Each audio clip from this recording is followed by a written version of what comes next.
Estamos aqui com o psicólogo jurídico Frank Watanabe e ele vai nos ajudar a entender um pouco sobre essa área da psicologia, que não é tão falada e inclusive nem faz parte da grade de algumas universidades. Primeiramente, vou pedi-lo para que se apresente e nos diga o que te motivou a escolher essa área da psicologia. Ok, boa tarde. Boa tarde. Obrigado pelo convite. Bom, então, me apresentando, né? Eu sou o Frank, sou psicólogo judiciário e psicólogo clínico também. Aqui no fórum eu estou desde 2006, então estou fazendo esse ano 19 anos de prática aqui, né, concursado. Na verdade, assim, o que me trouxe para essa área? É curioso porque, aproveitando o gancho, né, eu me formei na UFO e lá a gente tinha a psicologia jurídica como matéria optativa. E eu durante minha graduação, não fiz essa matéria.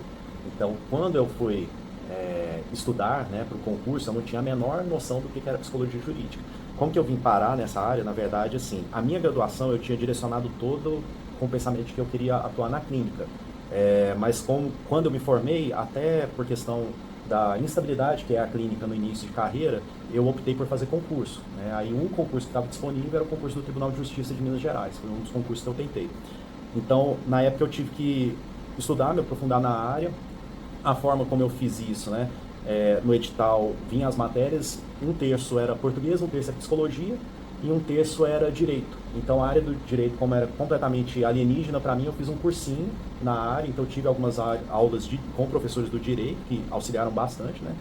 E a matéria de psicologia, assim, era matéria geral, então tinha muitas coisas que eu tinha estudado na faculdade, outras coisas que eu estudei à parte e não tive muita dificuldade. Então foi mais por uma questão de necessidade do que amor à matéria mesmo, né? Inclusive eu tinha a intenção de que eu ia permanecer no tribunal só até eu conseguir me estabilizar na clínica. E depois eu abandonaria e iria para a clínica. Só que com o tempo eu comecei a gostar daqui. Aí chegou um determinado momento que eu tive que fazer uma escolha, e minha escolha foi por diminuir meus atendimentos na clínica para priorizar o meu trabalho aqui. Então hoje, se me perguntar, eu sou mais servidor público do Tribunal de Justiça, psicólogo judiciário, do que psicólogo clínico, né? Minha maior experiência é trabalhando aqui. Certo, essa até seria uma das minhas perguntas em questão do direito. Uhum. Para fazer psicologia jurídica, é necessário fazer alguma especialização no direito? Tá. Então, o que acontece? Hoje, eu tenho uma especialização em psicologia jurídica, eu fiz uma pós-graduação, tá? Mas isso não era um requisito para eu ingressar no cargo. Eu entendi assim que, em parte, porque havia um incentivo para questão de progressão de carreira, se eu tivesse essa pós-graduação, e em parte também para agregar conhecimentos. Então, em determinado momento da carreira, eu fiz essa pós-graduação. Mas para conseguir passar no concurso tem que ter o conhecimento de direito, né? Porque eu acredito que em todos os tribunais tem a matéria de direito como parte do concurso público. E não tem nem como a gente atuar sem ter um conhecimento básico de direito, principalmente a parte de Estatuto da Criança e do Adolescente, que é uma das grandes áreas de trabalho, de atuação, né, dentro da psicologia jurídica, Lei Maria da Penha e outros, né? São os casos mais recorrentes que o senhor encontra por aqui. Isso, depois eu vou explicar direitinho as áreas, para vocês entenderem. Quais são as principais funções de um psicólogo jurídico?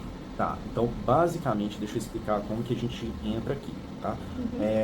Nós somos técnicos judiciais, tá? Ou atualmente eles reclassificaram a gente como analista judicial. Tá? Então o que isso significa?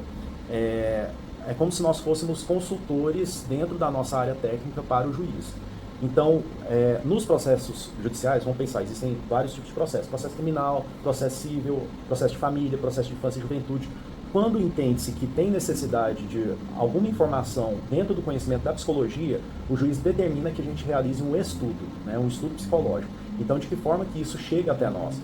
Hoje, por exemplo, aqui em Patos de Minas, eu e o Gladson, que é o outro psicólogo, nós atendemos a todas as áreas, a todos os juízes. Então, geralmente, em comarcas maiores, então Patos de Minas é uma comarca pequena, tá? Comarca de Patos de Minas engloba Patos de Minas, Lagoa Formosa, Varjão de Minas, né, e alguns distritos.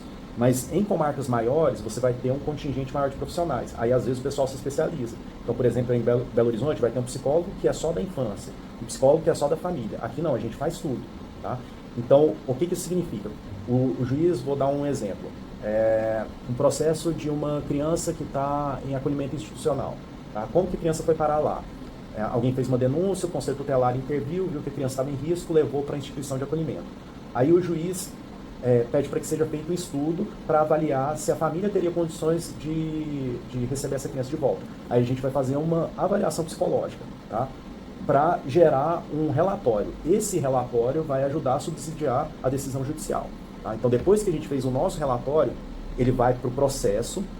As partes têm acesso ao nosso relatório, né? Então, por exemplo, advogado ou defensor público, o promotor,